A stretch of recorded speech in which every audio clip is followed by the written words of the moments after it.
Kung kapangyarihan ang pag-uusapan, pwede namang sa isang kisap mata lang, lulutang ang lahat ng hayop yung gusto niyang papalutangin sa tubig at hindi malunod sa tubig pag dumating na yung baha.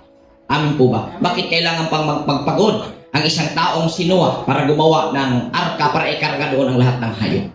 Kung kapangyarihan ang ating pag-uusapan ayon sa konsepto na kaunawaan na pantasya.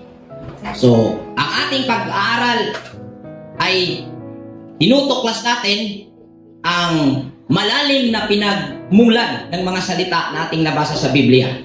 Dahil ang kadalasan na ating nagawa habang tayo ay nagbasa noon sa Biblia, ang pinapairal natin sa ating kaunawaan yung mga pangunawa na nakarating sa atin sa pamamagitan ng ating mga magulang na kung saan narinig lang din ng ating mga magulang. At hindi na natin pinapaandar ang ating analisasyon tuwing binasa natin ang kasulatan. Kaya ang nangyari, kung ano ang nasusulat, hindi na inaanalisa dahil inunawa ito base sa nakapundar na kaunawaan na narinig natin sa ating mga ninuno. Madaling salita, nagbabasa tayo na walang pangunawa.